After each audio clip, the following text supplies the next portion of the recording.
And it stars really two screwed up guys, Guy Pearce and Robert Pattinson. So welcome, gentlemen.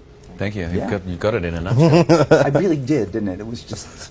And I wish I'd heard that before we started doing the rest of the press. I'm going to steal that line. Just take it away. But when you do a movie like this, and you guys are in the Outback, now for Guy, he's no stranger to the Outback. He's probably done tons of walkabouts. I pretty much live there. Yeah, and I don't know about it.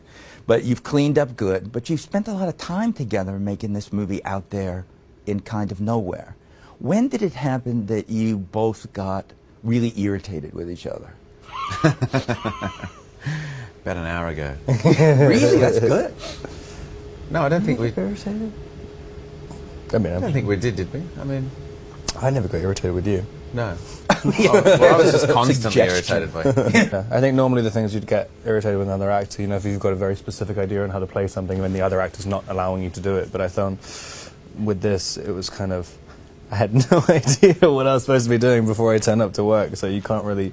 You know, everything was kind of an equal and new experience. Well, your character is not that smart, is he? He's mentally challenged. He's... Kind of. I mean, what I sort of established with Dave Michaud,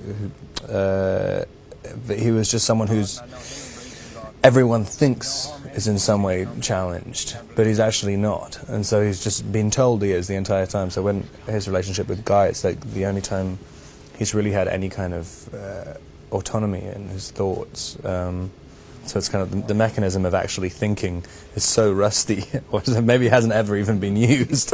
And so it's kind of, you know... Well, it's a lack of independence, isn't it? I mean, he's never really had to be independent, so... Yeah, he's been treated like he's like disabled in some ways, and just really bullied because of it as well. Like, you know, instead of being mollycoddled or anything, everyone's like, you're such an idiot, and just, you know, you're being slapped no matter what. He's called, I think. Yeah, I call him a halfwit. You do call him that. Yeah. Which sounds like the most insulting thing in the world, and I think my mum always calls me a halfwit. I've never thought of it really aggressive. That's right, with love. Yeah. It's great to be called that. There was nowhere to stay. I mean, literally, because there'd be one hotel or something in each town, and so if you wanted to follow the crew around, you'd have to just live. You'd have to live in your car or something, and it's dangerous. I mean, so I think it happened once. There was one guy turned up, and our crew were like, "Right, where is he?" Waiting the whole time for it to happen. It's so sad. That's one lone paparazzi. I know. Sing that song. It's the. Can you duet to it?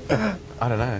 It's gone. I can't remember any of the words. I think that's the issue with this. It's not so much that we're not musical. It's the suddenly think of a song to sing. It wasn't. It's the anxiety. You've had it in your head for ages. There's always something that's in our heads. We all wouldn't listen to do music. that anymore. So I can suddenly feel like my sweaty, hands clamming. When Guy was here, he had said, "Well, this is it. You started doing theater. You did Wizard of Oz." It was one of the things that I did. It wasn't my first thing, but it was one of the things. We talked about Wizard of Oz. We talked about that before, and you, I heard, did Gods and Dolls. So what did you play? Cuban Dancer 2.